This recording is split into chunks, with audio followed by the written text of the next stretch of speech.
Greetings. It's Maundy Thursday, and I'd like to share with you a parable, a Maundy Thursday parable called The Ragman. The author is Walter Wangren. Let's get started. I saw a strange sight. I stumbled upon a story most strange, like nothing my life, my street sense, my sly tongue had ever prepared me for. Oh, hush now, my child, hush now, and I'll tell it to you. Even before dawn one Friday morning, I noticed a young man, handsome and strong, walking the alleys of our city, and he was pulling an old cart filled with clothes, both bright and new. And he was calling in a clear tenor voice, "Rags, rags, new rags for old. I'll take your tired rags, rags." Now, this is a wonder, I thought to myself. For the man stood 6'4", and his arms were like tree limbs, hard and muscular, and his face flashed with intelligence. Could he find no better job than to be a ragman in the inner city? I followed him. My curiosity drove me, and I wasn't disappointed. Soon the ragman saw a woman sitting on her back porch. She was sobbing into her handkerchief, sighing and shedding 1,000 tears. Her knees and elbows made a sad X. Her shoulders shook. Her heart was breaking. The ragman stopped his cart. Quietly, he walked to the woman, stepping around tin cans and dead toys and Pampers. "Give me your rag," he said so gently, "and I'll give you another." He slipped the handkerchief from her eyes, and she looked up as he laid across her palm a linen cloth, so clean, so new that it shined, and she blinked from gift to giver. Then, as he began to pull his cart again, the ragman did a strange thing. He put her stained handkerchief to his own face, and he began to weep. No, to sob as grievously as she had done, his shoulders now shaking.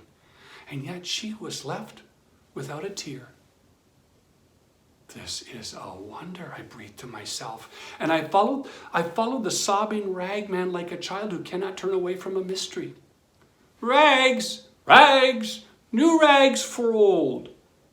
In a little while, the sky showed gray behind the rooftops, and I could see shredded curtains hanging out black windows, and the ragman came upon a girl whose head was wrapped in a bandage, whose eyes were empty.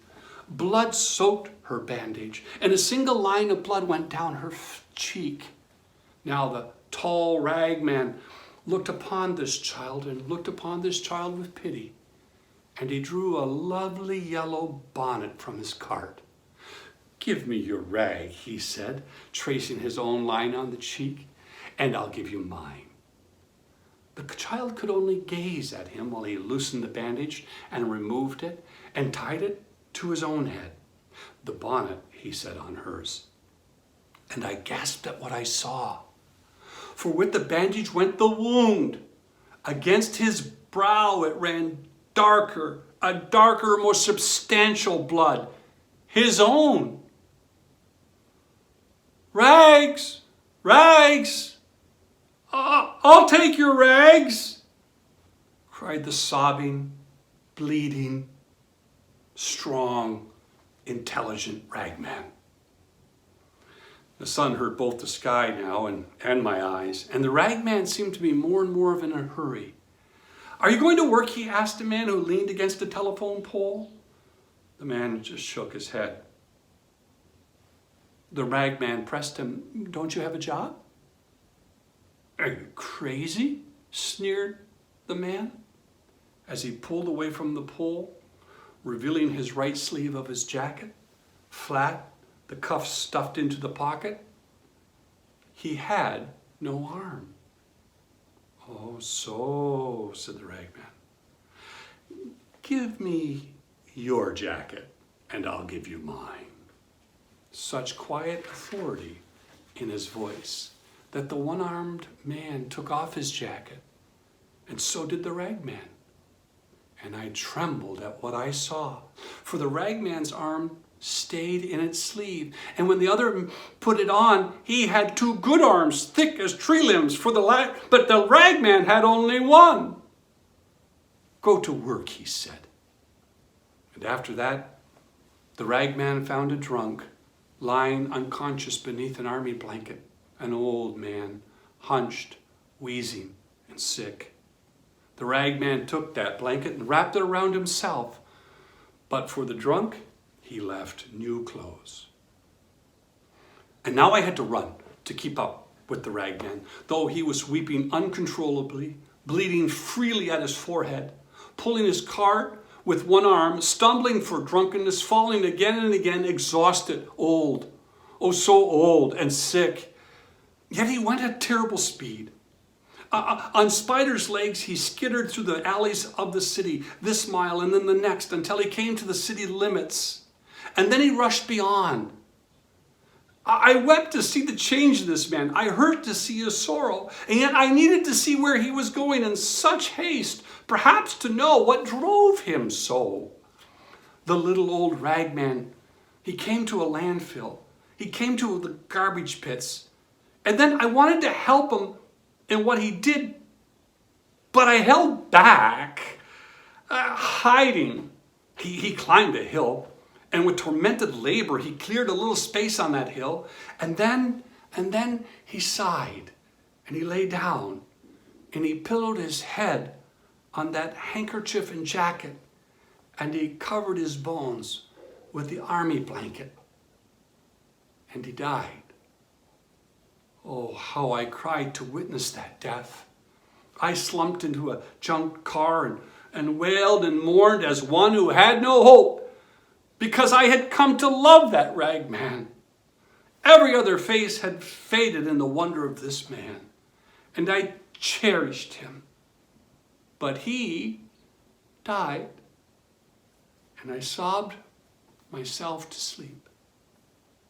I did not know. How could I know? That I slept through Friday night and Saturday and its night too. But then, on Sunday morning, I was awakened by a violence.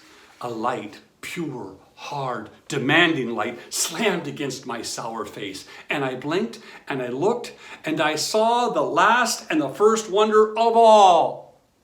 There was the ragman, folding the blanket most carefully, a scar on his forehead, but alive. And besides that, healthy. There was no sign of sorrow or age, and all the rags that he had gathered shined because they were so clean.